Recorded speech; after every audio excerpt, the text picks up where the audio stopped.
Have you ever questioned, are constant spiritual techniques necessary to come to stillness? Do we need so many spiritual techniques to achieve it? Humans have created thousands of spiritual techniques throughout the millennia, and every conceivable variety of ritual or practice.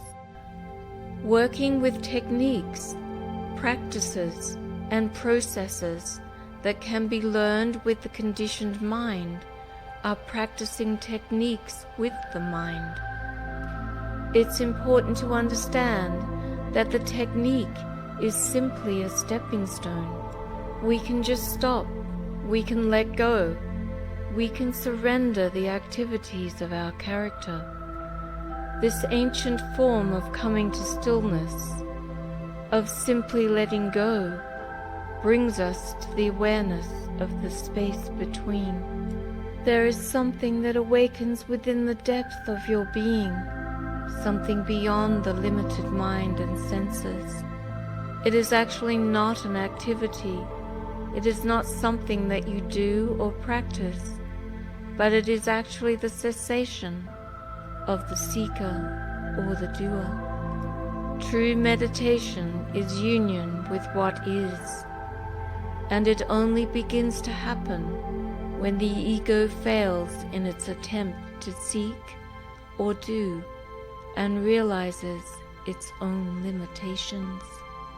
The ego, the you that you think you are, must necessarily fail in all attempts to seek and do for true union to come about. The closer we come to the truth, the closer we come to this realization, the less doing there is, the less technique there is. We drop the doing and the doer.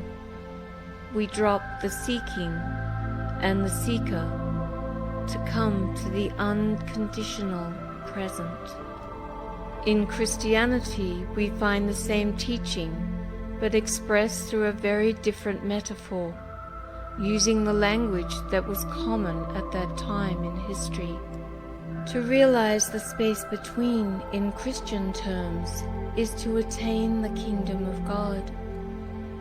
The word sin in Hebrew means literally to miss the mark. It means to miss the present moment, to pursue happiness in the objects of the external world, rather than realizing the source of true fulfillment.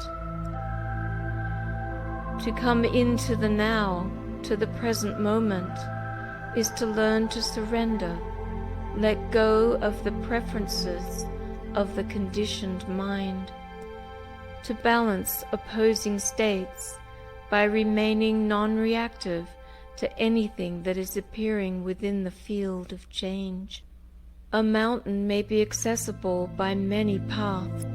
One can go straight towards the summit, or sometimes it may be better to take a longer path. But at the summit, the view is always the same, no matter which path you take. Einstein once said, although reality is merely an illusion, it is a persistent one. It is this persistence of the illusion that makes it necessary to awaken from the conditioned mind.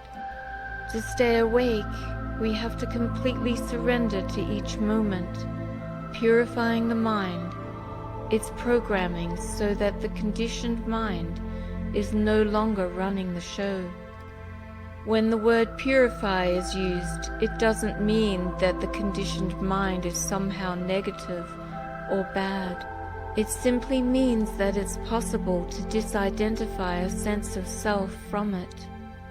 And the disidentification process is what is called purification or cleaning. We let go of judging any sensation or thought as good or bad, always going deeper into the sensory field. The mind only comes to stillness when you have let go of all effort, all striving, realizing the natural state is not something that you do. It is recognizing what you are beyond the movement of the mind and senses. In the beginning, when you try to observe awareness, you will only see the false self, only the movements of the mind. To be aware of the true self is not a movement.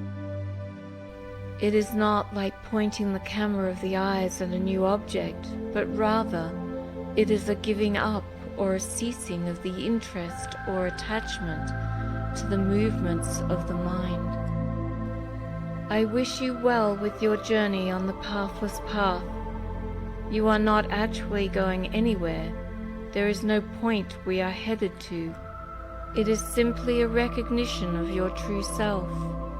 When the physical and spiritual being is balanced, in union, we lift the veil of illusion. We become aware of the peace and harmony of the space between all things. Thank you for watching. If this video has been helpful, please hit the like button. It helps me to understand what your preferences are and also helps to get my videos across to more people throughout the world.